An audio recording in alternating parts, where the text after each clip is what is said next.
Bonjour à tous et bienvenue sur la chaîne Explique-moi ça. Aujourd'hui, je vous explique les règles de l'Empire de César. Alors, c'est un jeu de Mathieu Poddevin, illustré par Alexandre Bonvalot et Joël Drance. C'est un jeu de chez Synapse Games et Holy Grail. Vous allez voir qu'on va pouvoir y jouer de 2 à 5 joueurs à partir de 10 ans pour des parties qui durent entre 30 et 60 minutes. Alors moi, je croyais que c'était un gros jeu bien stratégique. En fait, non, c'est plutôt un jeu familial, mais très agréable à jouer. J'y ai joué avec différentes personnes, que ce soit des joueurs occasionnels ou des joueurs qui aiment bien se combattre. Et en fait, tout le monde a aimé ce jeu. Pourquoi? Parce qu'il est assez rapide à jouer, les règles s'apprennent en 5-10 minutes, et donc ça fait plaisir, il y a du bon matériel, bref, très bien. Alors je vous montre un petit peu, à l'intérieur vous avez plein de pièces, et ça fait plaisir. À chaque fois, vous voyez, on a 25 personnages, donc il y a 5 couleurs, donc autant vous dire qu'il y a du monde. En plus, vous voyez, ils sont par 3, ils sont plutôt pas mal, plutôt bien faits. Je voulais les peindre au début, mais en fait, en ayant compté le nombre de personnages à peindre, ça me semblait être impossible. Là, on a un plateau recto-verso. Alors pour la mise en place, c'est très simple. Si vous jouez de 2 à 3 joueurs, c'est écrit ici, on prend cette face du plateau. Si vous jouez à 4 ou 5, vous retournez le plateau, il y aura écrit ici 4 ou 5. Là, donc, on est sur une version à 2 ou 3 joueurs. Vous regardez dessous, il y a tous les blasons qui sont dessinés. Donc, vous voyez, là, il y a le blason bleu. Bah, tout simplement, je mets les blasons qui correspondent dessous au symbole qu'il y a dessous. Ensuite, pour la mise en place à 2 et 3 joueurs, vous vous doutez bien qu'il manque des blasons. Ils sont ici. On a enlevé les bleus clairs et les rouges. Donc, du coup, on est obligé d'enlever des ressources. On va enlever une ressource de chaque et on va aussi enlever 2 pièces. Ensuite, on mettra les ressources n'importe où, aléatoirement. On prend les ressources et on les positionne. On peut éviter de mettre trop de pièces à côté. Vous allez voir pourquoi. Mais sinon, c'est vraiment aléatoire, on va les positionner. Si jamais vous jouez avec des enfants et qui ne connaissent pas trop les valeurs qui existent au niveau des chiffres romains, par exemple, là, vous ne savez pas trop que c'est un 4, vous pouvez le retourner, jouer avec les enfants, par exemple, en mettant le côté 4. Donc, derrière, vous avez toujours les chiffres.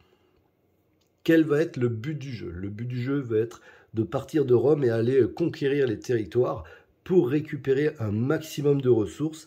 En effet, à chaque fois sur notre plateau, à chaque fois qu'on va récupérer une ressource, on viendra le positionner ici. Donc par exemple, si je récupère une ressource, je la mettrai ici. Si je récupère une deuxième, je la mettrai ici. Et ainsi de suite, jusqu'à donc on peut avoir jusqu'au maximum 46 points. C'est-à-dire que si vous arrivez à avoir que des ressources différentes, vous pourriez récupérer 46 points. Pareil, si jamais vous récupérez des ressources identiques, vous allez les positionner dans le sens de la hauteur. Et donc là, vous comprenez que là, par exemple, j'en ai 2, j'ai eu 2 points. Si j'en avais 3, j'aurais 10 points. Et si j'en avais 4, j'aurais 20 points. Alors à 2 et 3 joueurs, bien sûr, vous n'aurez pas celle-là. Pourquoi? Parce qu'on les a mis de côté dès le début. Donc du coup, vous pourrez au maximum marquer 10 points. En dessous, vous avez ici les pièces. À chaque fois que vous allez jouer et récupérer des pièces, vous allez les stocker ici. Et donc du coup, à la fin, on regardera la dernière pièce et on regardera dessous. Et là, par exemple, je marquerai 16 points. Mais ne vous inquiétez pas, j'y reviendrai sans problème. Voilà, chaque joueur va prendre ses personnages. Ici, on va mettre nos pions pour compter les points. Nous avons la piste de score qui est tout autour. Si vous trouvez que le plateau est déformé, ne vous inquiétez pas, c'est parce qu'en fait, effectivement, j'ai été obligé de mettre un grand angle et donc ça déforme un peu l'image. Pourquoi? Parce que le plateau est très grand. Alors, on est parti. Comment ça se passe? Le premier joueur, on définit un premier joueur, va partir avec ses personnages et on doit toujours partir de Rome. On doit toujours avancer pour conquérir les territoires, mais on est obligé de s'arrêter à la première ville. En effet, si c'est comme ça, par exemple, je peux aller ici, là, je peux aller ici, bien sûr, en suivant les traits. Moi, par exemple, je vais décider de me mettre ici.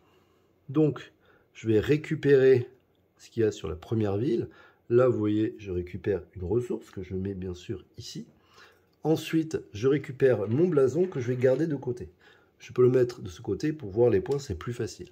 Ça sert à quoi? En effet, à la fin, les blasons vont compter. On comptera le blason qui a la plus haute valeur de chaque couleur. Donc comme ça vous permet de voir un petit peu. On va aussi, à chaque fois, compter les points entre la ville qu'on vient de prendre et Rome. Là, en l'occurrence, 1 point. C'est facile. Donc, du coup, je vais avancer de 1. Si, admettons, le bleu, donc c'est au joueur suivant, le joueur suivant peut bien sûr soit partir ici, mais il peut aussi décider d'en mettre 2 comme ça. Pourquoi 2? Vous voyez, parce qu'il y a 2 chemins. Il ne peut pas en mettre qu'une. Il est obligé d'aller capturer une ville. Admettons, il décide de faire ça. Il va récupérer cette ville qui lui rapporterait 3 points pour le moment. Et vous avez vu qu'il a récupéré une pièce. Quand on récupère une pièce, ça double les points pour aller à Rome. Donc là, 2 et 2, 4. Hop. Et là, le vert, du coup, marque 2 points. Et on passe au joueur suivant. Donc vous avez vu que les tours s'enchaînent très vite. Le joueur suivant va par exemple faire ça. Il décide de prendre ça. Il récupère le blason. C'est une ressource différente. Il la met à côté. Il compte les points entre sa ville et Rome. 1 point pour le vert. C'est au bleu de jouer. Le bleu peut décider par exemple de partir par là. Il peut aussi faire ce qu'il veut. Il peut aller où il veut. Il peut même revenir par ici. Mais on va faire quelque chose par exemple ici.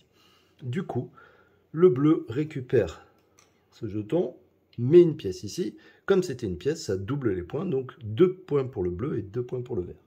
Hop, les deux passent à 7.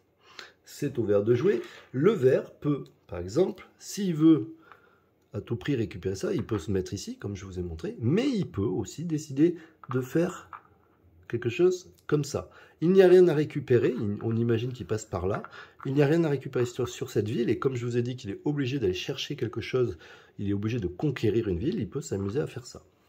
Du coup, il récupère ses ressources, et à chaque fois, on va regarder le chemin le plus court. Là, vous voyez, là, 1, 2, 3, 4, 5, ça c'est le chemin qui paraît le plus court. 1, 2, 3, 4, 5, 6. En effet, même si le vert a posé ses 4 ici, il est obligé de compter le chemin plus court pour aller à Rome. Donc du coup, ça ferait 3 points pour le vert, 2 points pour le bleu. Et on va jouer comme ça à chaque fois. Je vais avancer dans la partie, inutile, vous avez compris le principe. On va commencer à compter les points et voir comment ça se passe. Alors, j'ai avancé dans la partie, je n'ai pas vraiment fait une partie complète, donc j'ai vraiment posé pour vous montrer, donc ne soyez pas étonnés.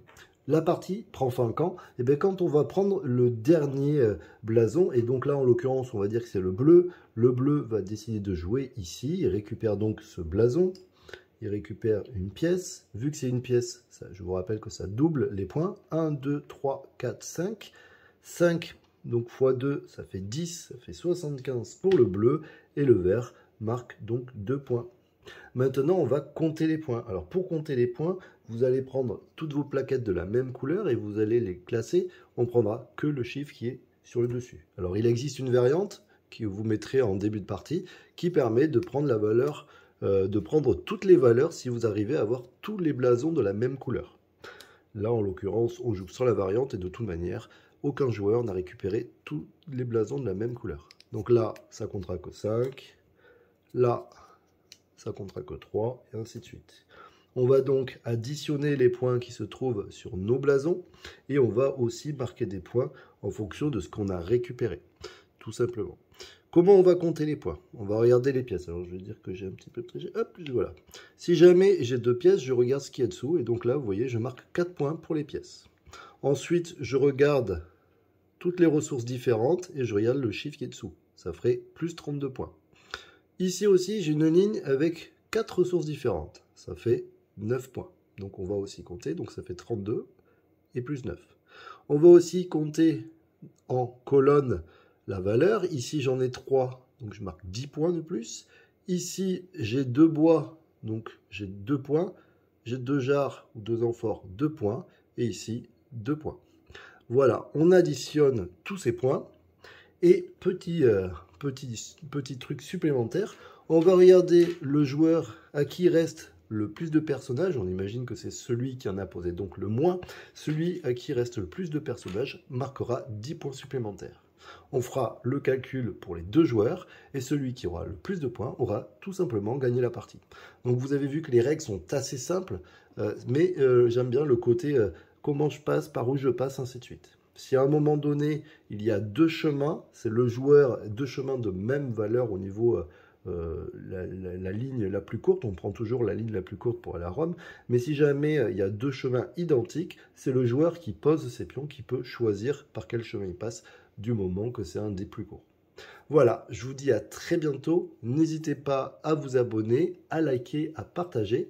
Et je remercie beaucoup Captain Meeple qui m'a permis de vous présenter ce jeu que j'ai découvert à Vichy et que on a vraiment adoré. Allez, ciao tout le monde, bye bye et à bientôt.